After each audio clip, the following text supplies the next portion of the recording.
أعوذ بالله من الشيطان الرجيم بسم الله الرحمن الرحيم Bismillahirrahmanirrahim. Assalamualaikum warahmatullahi wabarakatuh. Alhamdulillahirrabbilalamin. Wassalatu wassalamu ala asrafil anbiya'i wal mursalin wa ala alihi wa sahbihi rasulillahi ajmain. Rabbi shrah li sadri wa yassir li amri wa hlul 'uqdatam min lisani yafqahu qawli. Alhamdulillah saudara sekalian, kita lanjutkan ataupun kita dapat bertemu kembali untuk membicarakan tentang masih perbandingan agama berkaitan dengan kristologi.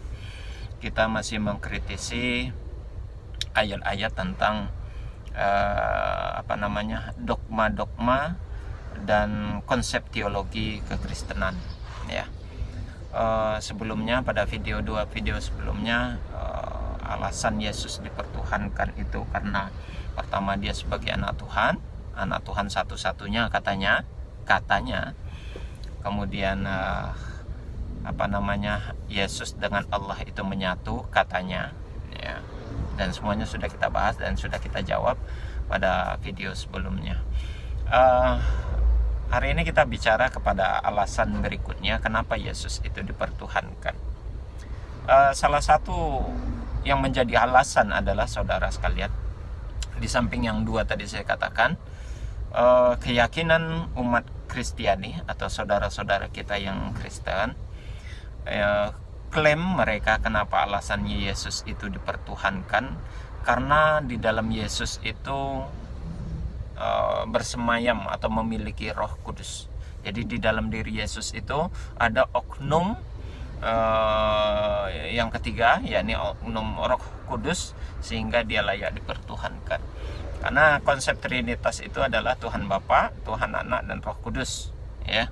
Tuhan Roh atau pengakuan dan dogma keyakinan yang ditanamkan oleh saudara-saudara Kristen kita, begitu. Ya, ini kita mohon maaf sebelumnya saudara sekalian, karena memang ini di dalam proses perjalanan, sedang di jalan.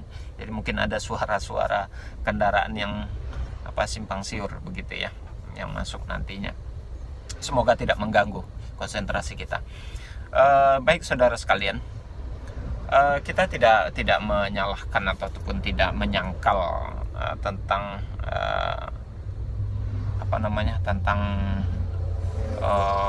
klaim ataupun keyakinan saudara kita yang Kristen itu untuk meyakini Tuhan Yesus itu sebagai Allah, sebagai Bapa, sekaligus dia sebagai Bapa, sekaligus dia sebagai Anak, sekaligus dia 100% Tuhan, 100% manusia, kan begitu toh. Silakan diyakini begitu, nggak masalah. Cuman kita hanya mencoba mengkaji dan membahas terlebih jauh gitu, ya, mengkritisi kembali apakah benar demikian adanya. Nah, itu yang menjadi pertanyaan. Apakah benar dengan alasan-alasan tersebut lalu dia berhak untuk dipertuhankan? Nah, salah satunya alasan itu adalah Yesus memiliki Roh Kudus. Yesus itu menyatu dengan Roh Kudus. Nah, itu yang menjadi alasan tersendiri bagi saudara-saudara kita yang Kristen sehingga dia dipertuhankan Yesus itu. Adapun dalil ataupun dasar dia beropini ataupun berpijak meyakini tentang Yesus itu adalah Tuhan karena dia menyatu dengan Roh Kudus, berdasarkan daripada surat Matius pasal 1 ayat 18 sampai 20. Ayat 18 dan 20 maksud saya, ya. Bunyi ayat itu tuh begini. Di dalam surat Matius pasal 1 ayat 18-nya dikatakan, kelahiran Yesus Kristus adalah seperti berikut. Pada waktu Maria, ibunya, bertunangan dengan Yusuf, ternyata ia mengandung dari Roh Kudus. Nah, itu yang pertama, saudara, perlu kita pegang. Nanti ada penekanan pada ayat berikutnya. Mengandung dari Roh Kudus, ya, sebelum mereka hidup sebagai suami istri. Jadi sebelum Yusuf dengan Maria ini hidup sebagai pasangan suami istri, ternyata ayat ini menjelaskan Maria itu sudah mengandung yang bersumber dari Roh Kudus. Kandungannya itulah nanti yang akan menjadi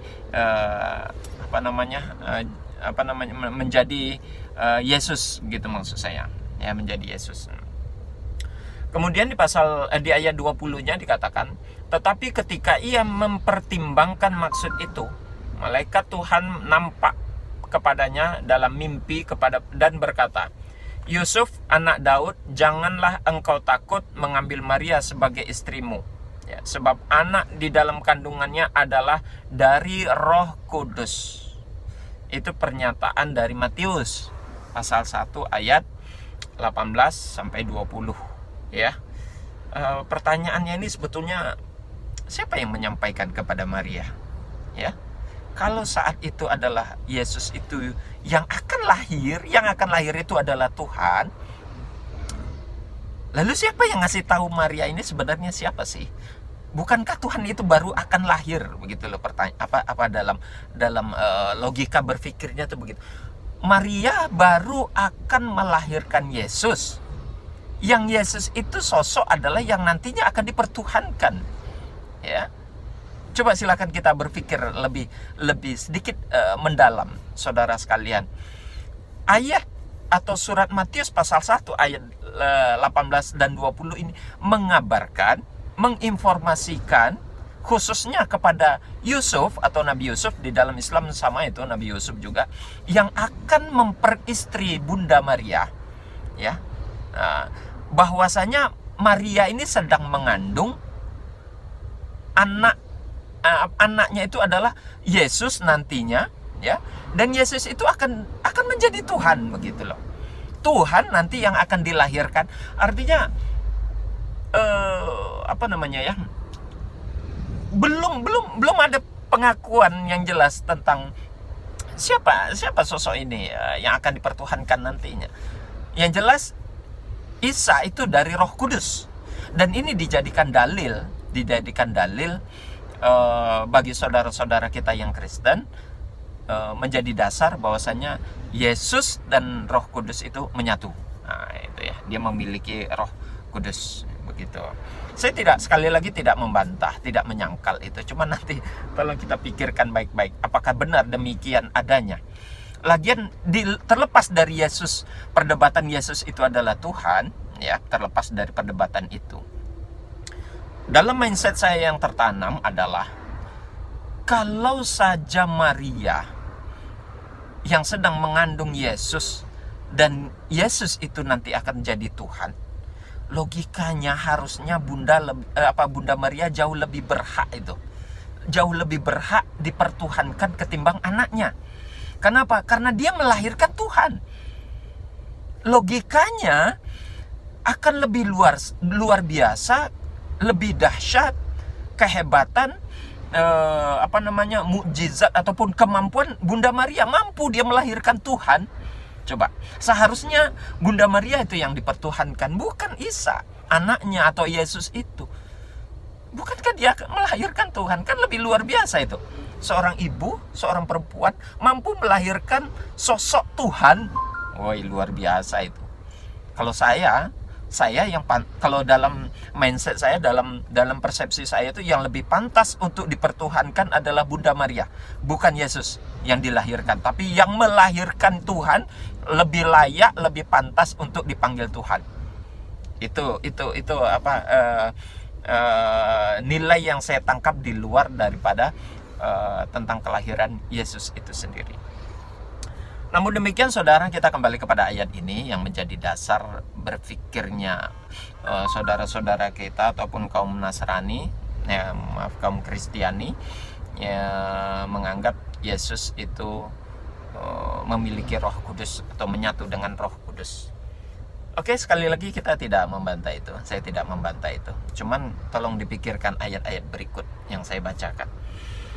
Silakan nanti dibuka Kisah Para Rasul, ya, saudara yang punya Injil, mungkin baik yang beragama Kristen maupun beragama Islam. Silakan dibuka Kisah Para Rasul pasal 6 ayat 3 dan 5. Kita lihat satu persatu ayat ini. Kisah Para Rasul pasal 6 ayat 3 dan 5. Di pasal 6 di ayat 3-nya, bunyi ayat tersebut adalah, karena itu saudara-saudara pilihan, Ya, saudara-saudara, pilihlah 7 orang di antaramu yang terkenal baik dan yang penuh dengan Roh Kudus, dengan roh gitu ya, dan hikmah, supaya mereka mengangkat mereka untuk tugas itu. Nah, ya, ada 7 orang. Ada 7 orang yang dipenuhi dengan Roh Kudus, Roh suci, yang penuh dengan menyebarkan hikmah dan kebaikan. Sama, Roh Kudus itu adalah roh kebaikan. Ya. Ada 7 orang. Siapa yang 7 itu? Lihat di di ayat yang kelima. Usul itu diterima baik oleh seluruh jemaat. Lalu mereka memilih Stefanus, seorang yang penuh iman dan Roh Kudus. 1. Stefanus yang penuh dengan dengan iman dan Roh Kudus. Kemudian siapa lagi? Ya, Filipus, Prokorus, Nikanor, Timon, Parmenas, dan Nikolaus, seorang penganut agama Yahudi dari Antioquia.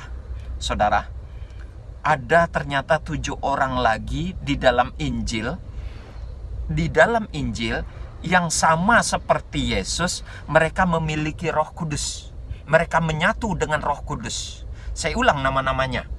Pertama ada Stefanus, ada Filipus, ada Prokorus, ada Nikanor, ada Timon, ada Parmenas, dan ada Nikolaus. Mereka semua 7 orang ini mendapat atau menyatu, diilhami dengan Roh Kudus juga. Maka pertanyaannya saudara, kalau Yesus dipertuhankan, salah satu alasannya adalah karena dia dipenuhi atau menyatu dengan Roh Kudus. Lalu kenapa yang 7 orang ini juga tidak dipertuhankan? Ada 7 orang yang juga menyatu dengan Roh Kudus di luar diri Yesus. Mereka juga berhak untuk dipanggil atau dijadikan Tuhan. Kalau alasannya Yesus untuk dipertuhankan karena dia menyatu dengan Roh Kudus, ada 7 manusia lagi yang berhak untuk dipertuhankan karena dia juga menyatu dengan Roh Kudus. Silakan dibuka itu ya, di Kisah Para Rasul pasal 6 ayat 3 dan 5. Tidak cukup segitu. Silakan dibuka di Lukas pasal 1 ayat 41. Di pasal Lukas pasal 1 ayat 41 bunyinya, dan ketika Elisabet mendengar salam Maria, melonjaklah anak yang ada di dalam rahimnya, dan Elisabet pun penuh dengan Roh Kudus.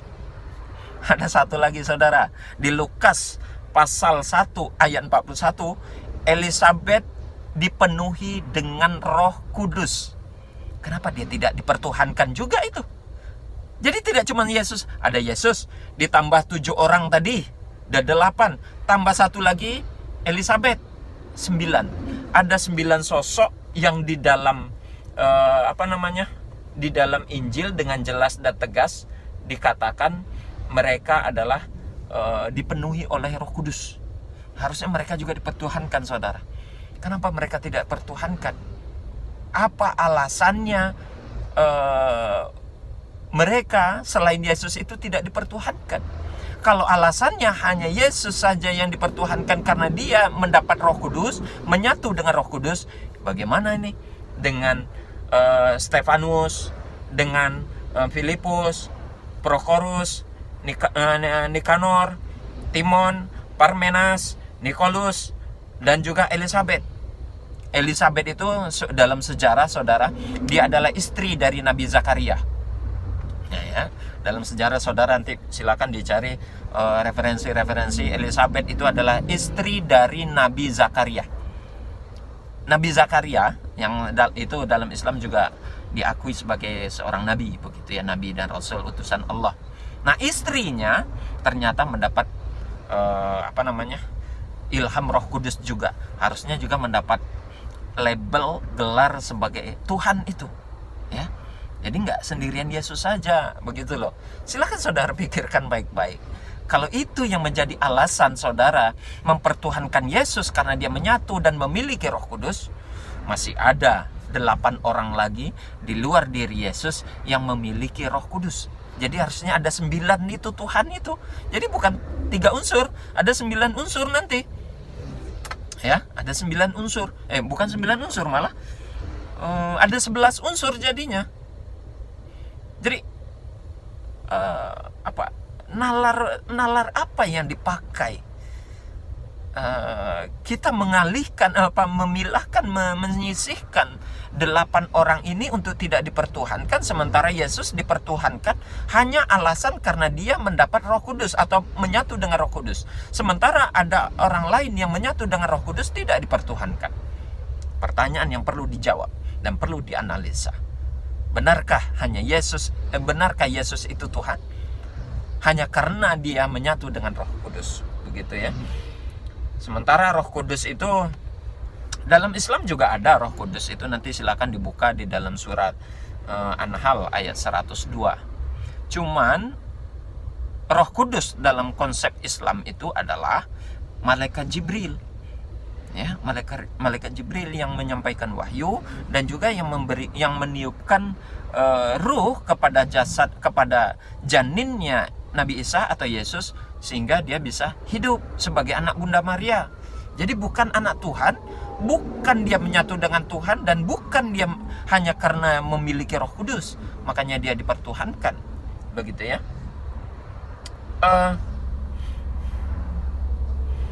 Konsep Roh Kudus dalam Petrus pasal 3 ayat 2 dijelaskan begini, supaya kamu mengingat akan perkataan yang dahulu telah diucapkan oleh nabi-nabi kudus yang mengingatkan akan perintah Tuhan dan juru selamat yang telah disampaikan oleh rasul-rasul kepadamu.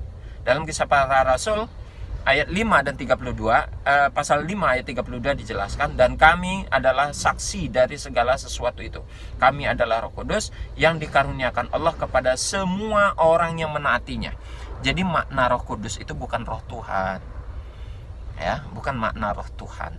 Makna Roh Kudus itu adalah makna kebaikan ataupun karomah ataupun kelebihan yang Allah berikan, yang Tuhan berikan kepada wakil-wakilnya yang ada di dunia. Karomah itu hanya diberikan kepada orang-orang yang taat kepada Dia. Jadi Roh Kudus memiliki Yesus memiliki Roh Kudus disebabkan karena dia mendapatkan karomah dari Allah. Dia sebagai perwakilan Allah di atas dunia untuk membawa risalah kepada umat manusia, yang dalam hal ini tentu kepada Bani Israel, begitu loh. Jadi konsep Roh Kudus bukan roh Tuhan, tapi adalah unsur kebaikan, karomah, karunia yang Allah berikan kepada orang yang taat kepadanya. Ya, jadi bukan itu alasannya kenapa Yesus dipertuhankan, karena dia menyatu dengan Roh Kudus. Kalau memang itu alasannya, ada sosok lain yang lebih berhak. Ya, harusnya Bunda Maria itu yang lebih berhak menjadi Tuhan itu, karena dia melahirkan Tuhan. Kan lebih luar biasa itu. Ya, dan juga ada orang-orang yang lain yang memiliki Roh Kudus, kenapa dia tidak dipertuhankan juga? Baik, demikian saudara sekalian, silakan simak, silakan dianalisa kembali, dikritisi kembali apa yang saya sampaikan. Semoga ini bermanfaat. Sekali lagi bukan bermaksud untuk menghina, mencerca ataupun menjelek-jelekkan, tapi saya mengungkap fakta yang ada di dalam Alkitab sendiri.